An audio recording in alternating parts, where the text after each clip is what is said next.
1950-এর দশকে 54 সাল বা এরকম সময়ে 53-তে কিছু জমি অধিগ্রহণ করা হয় তাদেরকে বরাদ্দ দেওয়ার জন্য, এবং এই জমিগুলো তাদেরকে বরাদ্দ দিয়ে তারপরে এগুলোকে ইজারা চুক্তি এবং রেজিস্ট্রেশন করে দেওয়ার কথা। যিনি আবেদনকারী ওনার বাবা ছিলেন জনাব মোহাম্মদ সাদেক হোসেন। তিনি এরকম একটি সম্পত্তি ওনার জন্য 25 নম্বর প্লট, এই প্লটটির এগেনস্টে ওনার বাবা নিয়ম অনুযায়ী যে সরকারি যে ইজারা মূল্য এটা পরিশোধ করেন, পরিশোধ করার পরে এখন পর্যন্ত এটা রেজিস্ট্রেশন হয়নি। এই তো আপনার বিষয়টা, এটা আমাদের ডিআরও সাহেব এবং এসিলেন সাহেব যিনি বলবেন একজন বলেন। ধন্যবাদ স্যার।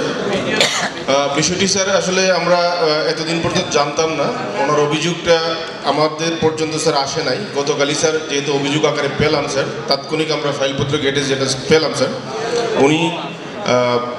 উনি জমা দিয়েছে সরকারিভাবে যে হিসাব অনুযায়ী 2010 সালে স্যার টাকা জমা দিয়েছে, এবং এর স্লিপগুলো স্যার আমরা নথিতে পেয়েছি।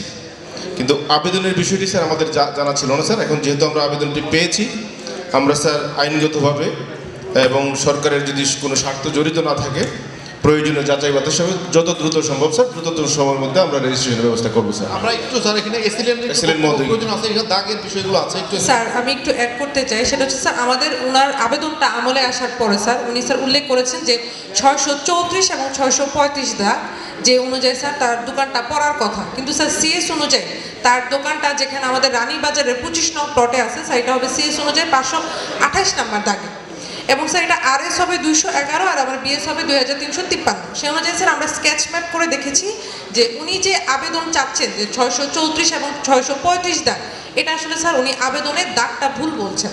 তো স্যার আমরা ওনার কাছে অনুরোধ করব যে আবেদনের দাগটা আপনি সংশোধন ক্রমে আমাদের কাছে আবেদন করেন, আবার আমরা তখন আবার যাচাই বাছাই ক্রমে যে জায়গাটা নিরঙ্কুশ আছে কিনা এবং আপনার যে রেজিস্ট্রেশনের প্রক্রিয়াটা ওইটা স্বচ্ছতার সহিত তখন করে দেওয়া হবে। এখানে আরেকটা বিষয় সমস্যা আছে স্যার, আমি একটু বলি। আমি দেখেছি বিষয়টা, এখানে যিনি ওনার বাবা ছিলেন আমাদের অভিযোগকারী আবিদ হোসেন, তার বাবা সাদেক হোসেন, মূল ইজারা আবেদনকারী উনি। এখন তার ওয়ারিশ কজন আমরা জানি না। এখন যদি তার বাবার নামে যদি হয় তাহলে ওয়ারিশদের দেখতে হবে। আর যে ইজারা চুক্তিটা সম্পন্ন হয়েছে 1997 সালে, ওই চুক্তিতেও 634 এবং 635 দাগ উল্লেখ আছে। সমস্যা আছে স্যার, অধিগ্রহণের সাথে এই দাগটা চুক্তির দাগটা ভুল আছে স্যার। এখন আমরা ওনাদের বর্তমান অবস্থান দখল সাথে আমাদের অধিগ্রহণের দাগটা মিলিয়ে প্রয়োজনে স্যার আমাদের ইজারা চুক্তি নতুন করে রেজিস্ট্রেশন প্রক্রিয়া আমরা ব্যবস্থা নিব স্যার।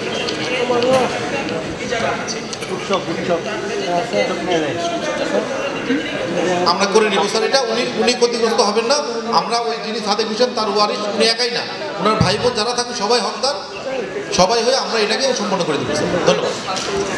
আপনার বিষয়টা মাননীয় জেলা প্রশাসক মহোদয় নিষ্পত্তি করবেন।